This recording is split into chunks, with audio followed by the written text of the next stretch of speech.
I want to welcome everybody to the worship service here at Lacey Creek Congregation. I want to thank you all for coming out and hope and pray that for whatever reason you're here, that might be realized today. I've been thinking, I guess last night on the way home from work and this morning when I woke up, about what a tremendous and awesome God we serve. And I just grabbed some verses this morning, and we ended up using a few of them in Sunday school today, too, to look at what a terrific God we have. One verse that always kind of comes to me when I think about this is in Psalms 111, verse 9. The last part of that verse says, "Holy and reverend is his name." That really says a lot about how great and wonderful our God is, but man has taken that verse and made it seem like it really doesn't mean much.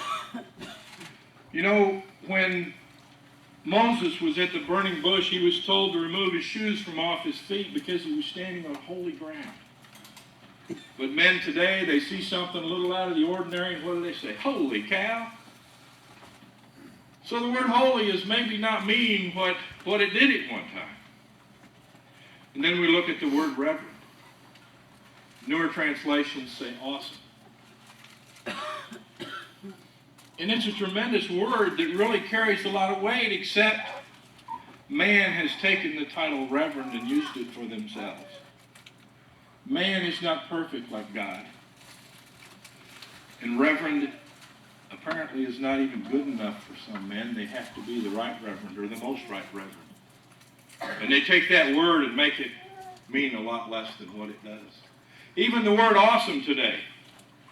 You know, a teenage girl gets a new pair of name brand jeans. You can guarantee one of her friends are going to say, "Wow, those are awesome." You know, so even the word awesome is diminished by the way we use it.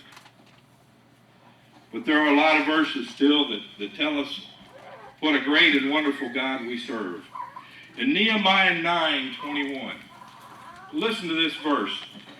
Nehemiah is speaking here, and he's addressing this to God, and he's talking about the people that were wandering in the wilderness.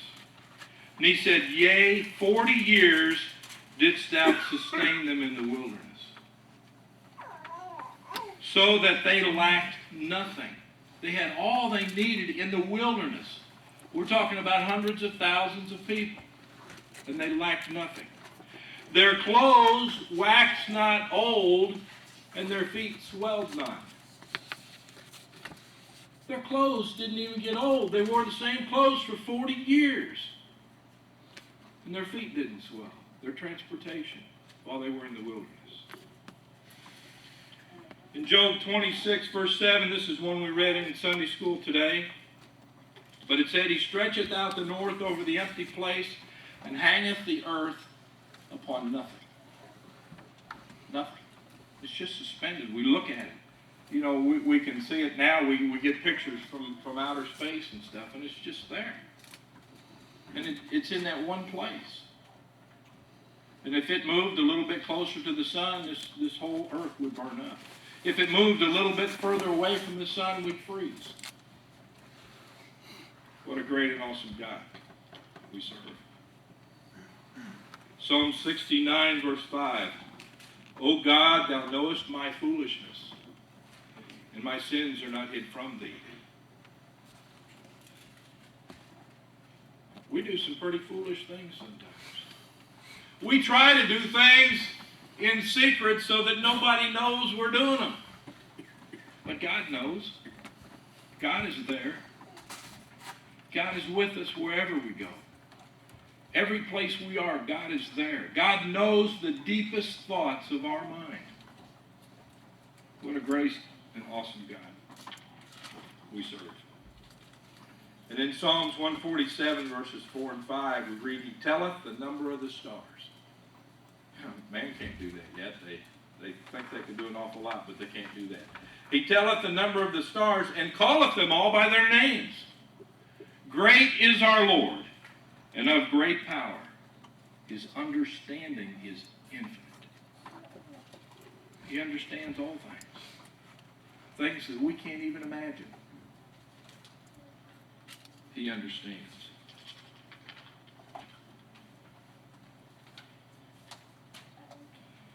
In Jeremiah 32:17 says, Ah, Lord God, behold, thou hast made the heaven and the earth by thy great power and stretched out arms. There is nothing too hard for thee. What an awesome God we serve. Brother Joe to bring the message.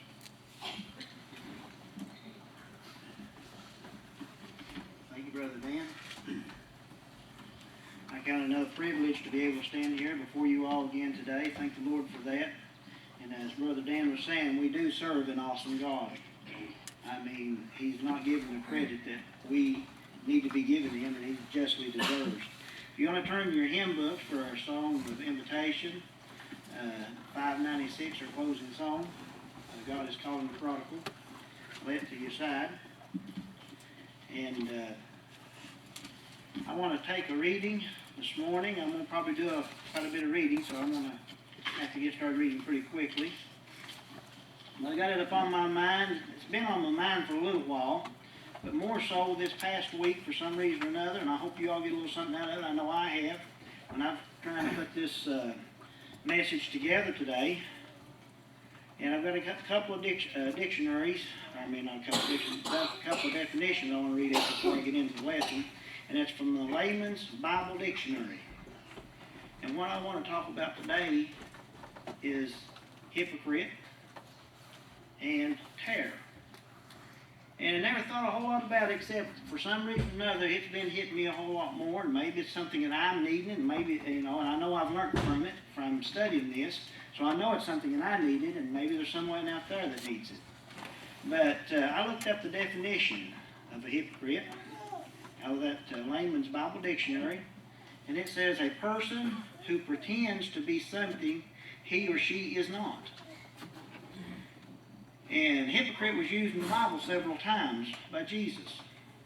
Jesus called the Pharisees hypocrites because they did good deeds to gain the praise of others and pretended to be godly and righteous, but were actually insensitive to God's truth.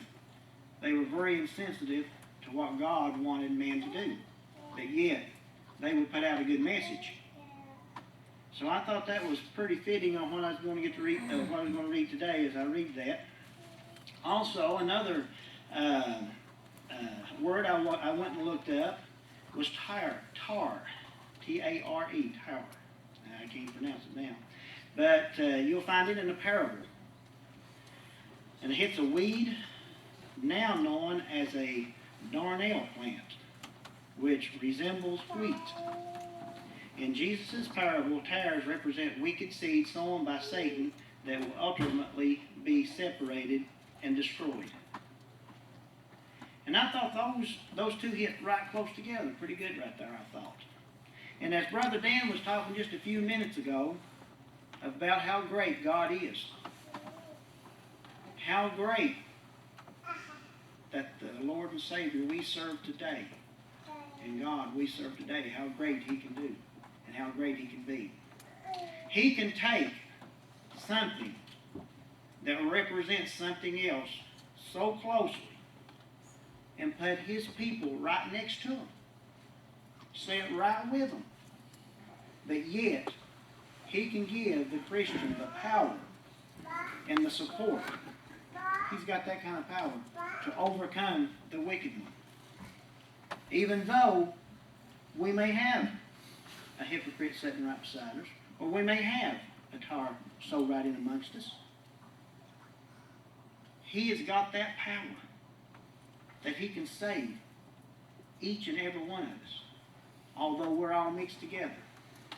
In the parable of the tares, let me go to Matthew 13:24. And I think it's very important that we read this parable as we get into what I'm getting ready to read in a little bit. And this is Jesus speaking of parables. I'm going to read through it really quickly. Chapter 13, starting verse 24. It says, Another parable set he forth unto them, saying, The kingdom of heaven is likened unto a man which soweth good seed in his field. But while men slept, his enemies came and sowed tares among the wheat, and went his way.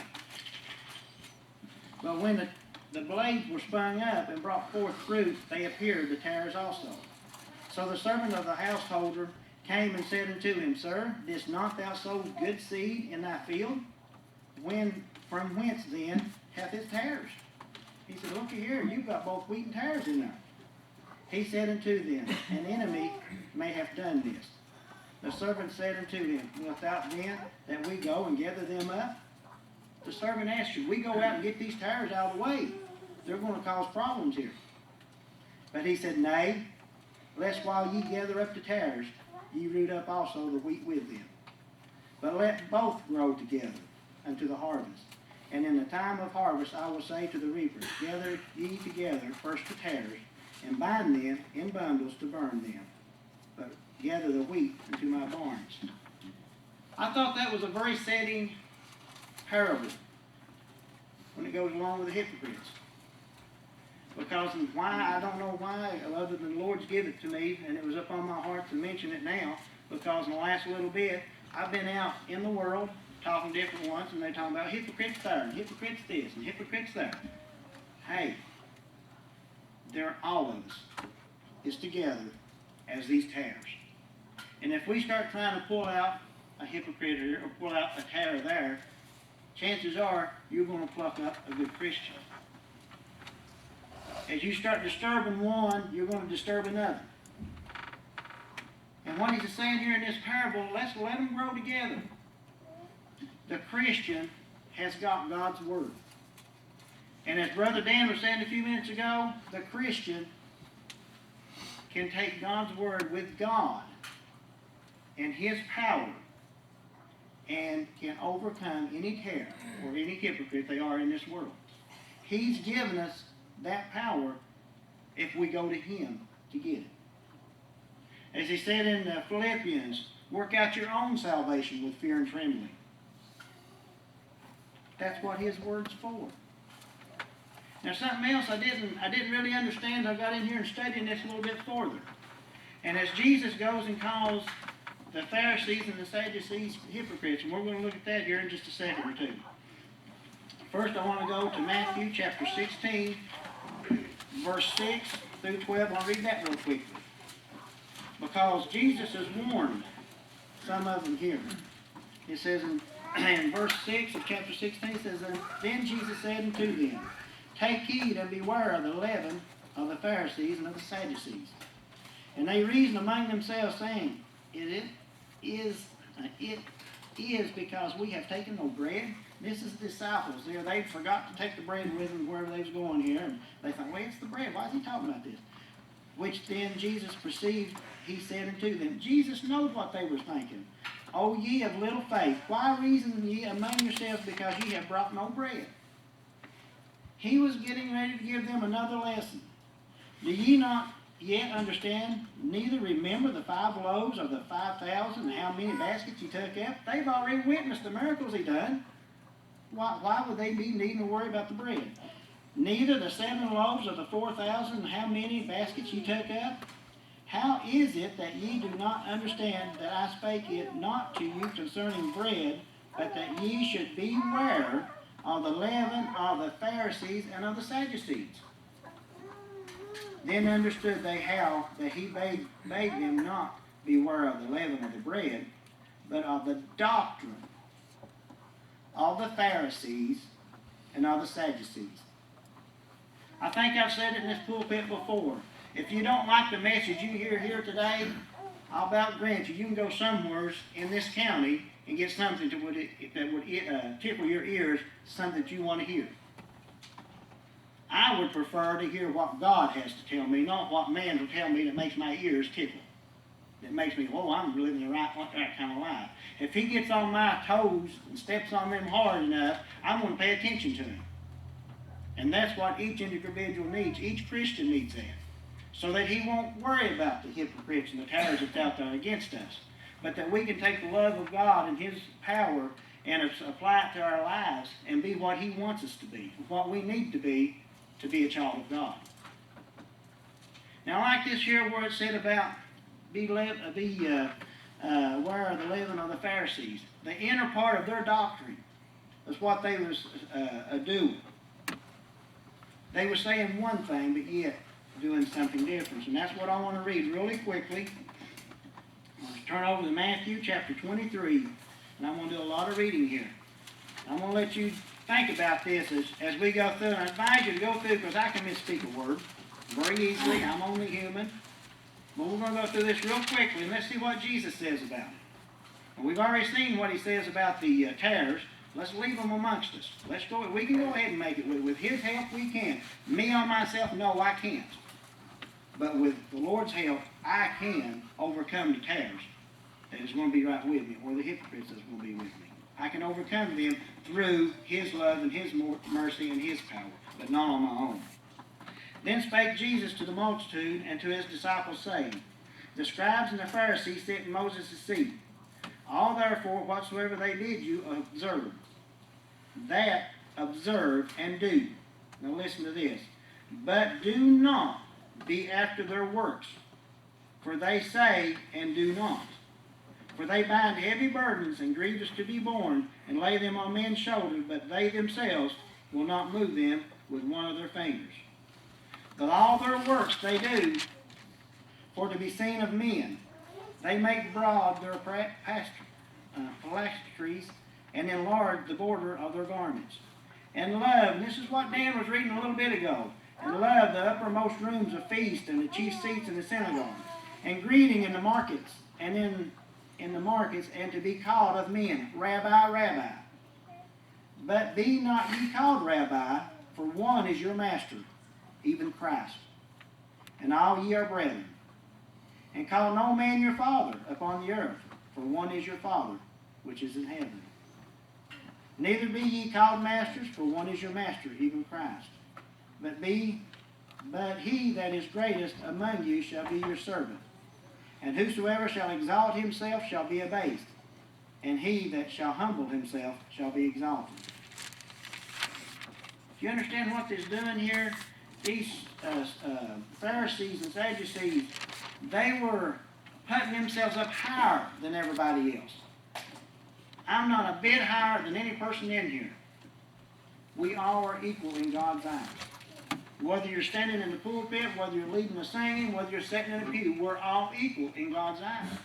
We've all got one path we're going down if we're a Christian.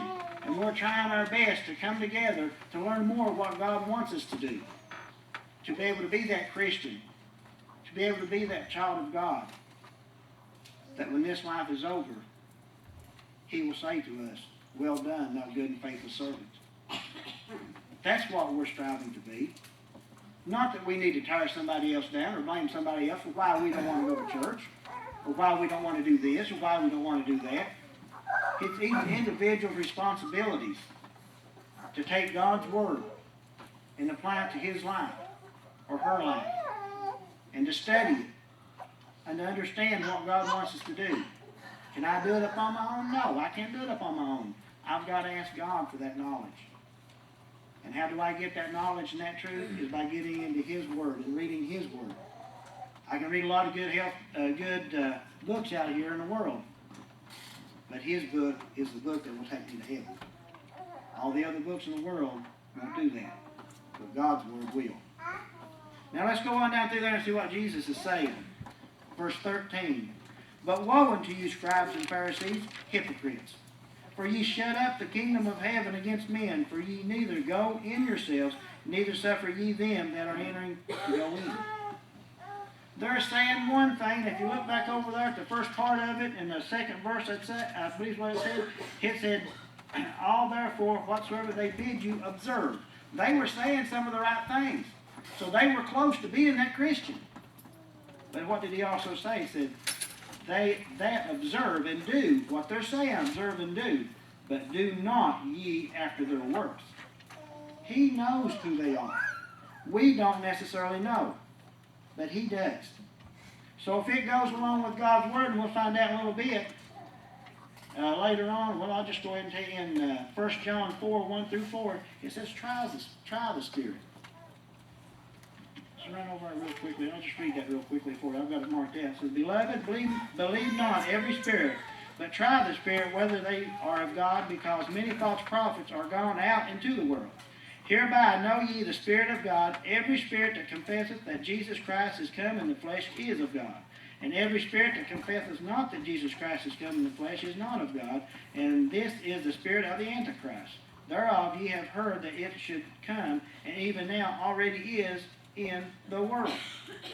Ye are of God, little children, and have overcome them, because greater, listen at this, what Dan was reading a while ago, greater is he that is in you than he that is in the world. If you're a child of God, you've got the power that you need to overcome anything that's in this world. We don't need to be tearing people down. We don't need to be calling them this thing and that thing. Leave that to Christ. He has the ability to do that. I don't have that ability. I think the last sermon I had was on judgment. I don't need to judge nobody. It's not my place to. I need to put God's Word out there for you to understand and hear. And if you have questions, ask me. If I don't know the answer, we'll get together and we'll study it together. That's what we do on Thursday nights here. If I have a problem with something I've read in the Bible and I can't understand and come to grasp with it, I've got other good men of God here and women that will help me to understand God's Word. I don't know it all. And I bet if you ask any of them, they don't know it all. But together we can come together and we can learn it together. That's why we come together as a group. That's why we get together as a family, to be able to understand what God wants us to do, and that we can live closer for Him. It says, woe unto you, verse 14, it says, woe unto you, scribes and Pharisees, hypocrites, for ye devour women's houses, and for a pretense make long prayer. Therefore ye shall receive the greater damnation.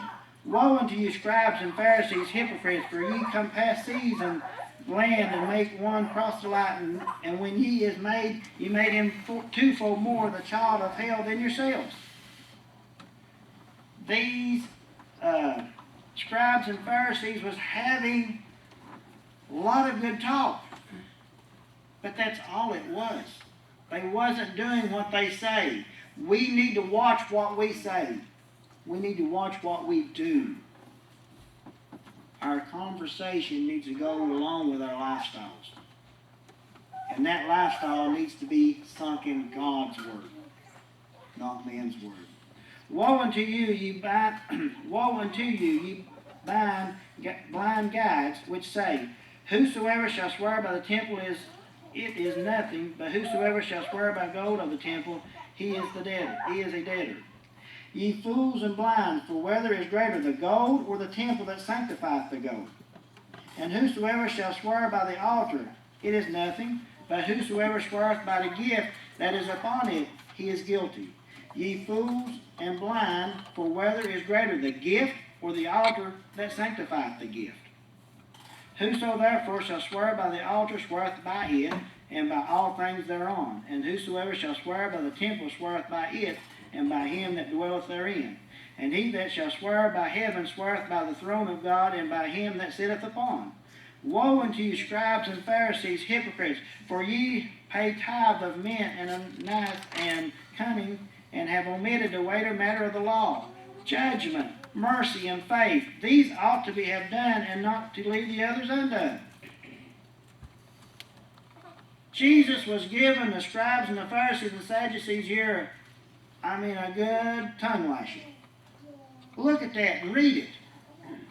They were saying, but they weren't doing. I find myself in that place sometimes. I'm not saying I'm proud of it, but I'm human. But the longer and the more I get into God's Word, the stronger I can keep from doing that. And that's what I'm advising you to today. Is get in God's Word, that we don't just say and not do. We need to do along with what we say in accordance to God's laws and ordinances. Not according to man's laws and ordinances. Not according to what makes your ears tickle and say, boy, I can live that kind of life. Well, is that kind of life what God wants?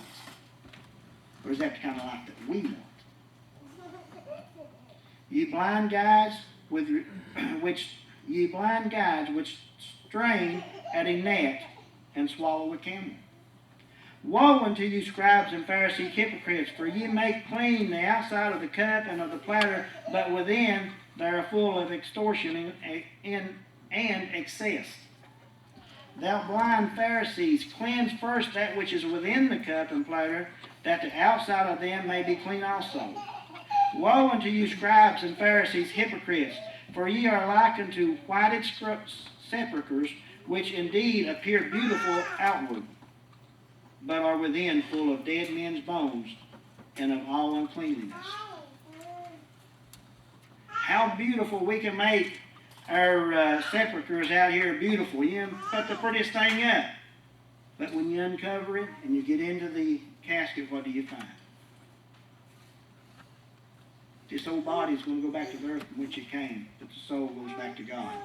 That soul needs to be clean as that sepulchre that we have.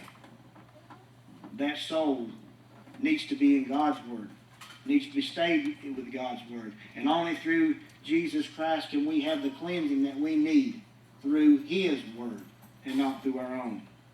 Even so ye also outwardly appear righteous unto men. And that's what the Sadducees and the Pharisees, scribes is doing here. Even so ye also outwardly appear righteous unto men, but within are full of hypocrisy and iniquity.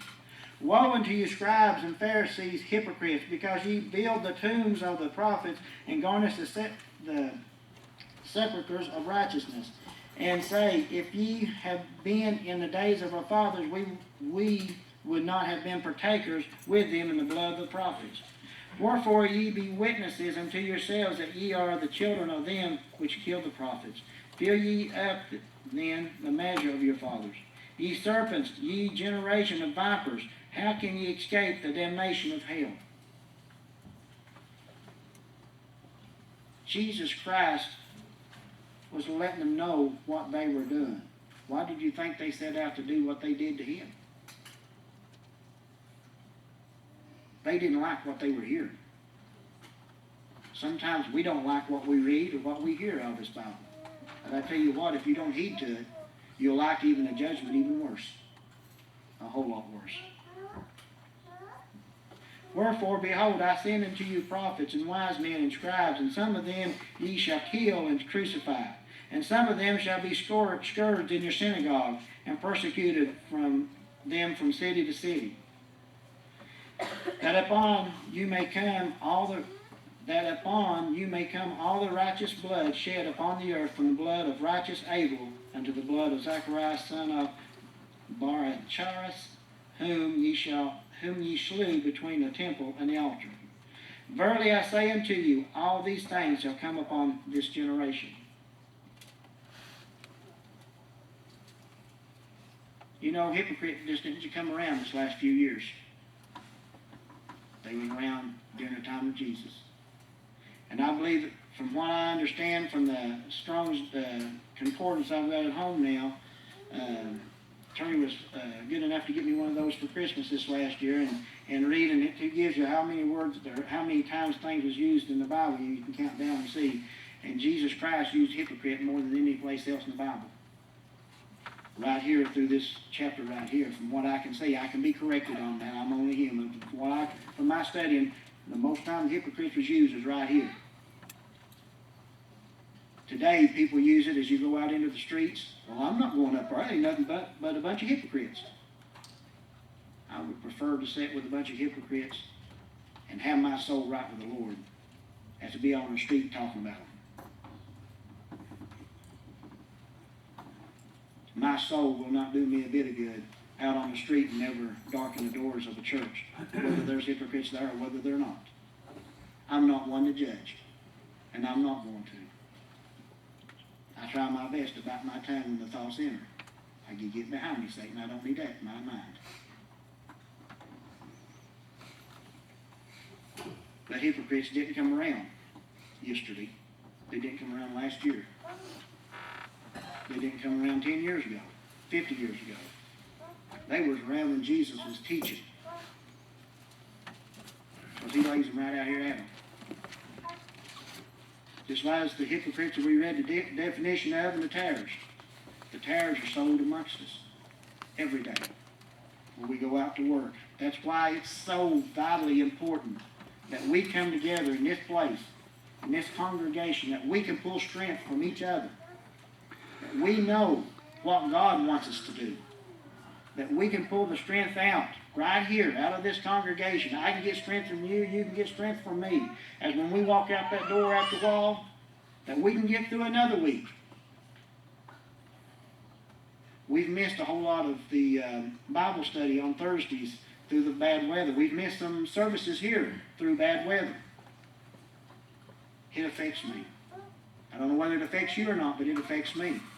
It seems like things get at you just a little bit more when you go back out on the street, and I haven't had my opportunity to get the strength from the people I love so dearly right here through the Word of God.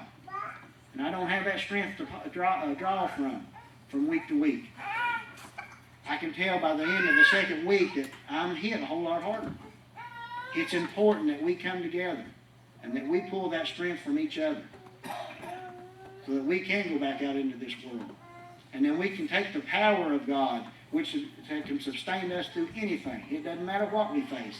His love and His mercy and His power will sustain us if we let Him. It says, O Jerusalem, Jerusalem, thou that killest the prophets, and stonest them which are sent unto thee, how often would I have gathered thy children together, even as a hen gathereth her chickens under her wings, and ye would not. When I read that, I thought of Stephen the martyr, one of the first one of God's people that was stoned to death outside the gates. They take him out and they stoned him to death. Why? Because he was speaking of Christ. He was speaking God's word. And they didn't like it. They didn't want to hear it. They wanted to hear something that was pleasing to the ears instead of what was actually had been done and what was needing to be done. They didn't want to hear it. Behold, your house is left unto you desolate. For I say unto you, ye shall not see me henceforth till ye shall say, Blessed is he that cometh in the name of the Lord. You'll be looking forward to that coming if you're a child of God. If you're not a child of God, you're not going to like what you're going to hear. You're not going to like what you're going to see. You're not going to like what you're going to feel. No doubt in my mind, the scribes and the Pharisees, and as Jesus Christ called them, the hypocrites, didn't like what they was being told. Read on down through there and see what all happens. I don't advise you just read one chapter or one verse. I advise you to take the book. You apply it, put it together. God put us upon this earth to give Him the honor and the glory and to live the life that He wants us to live. Not necessarily what I would prefer.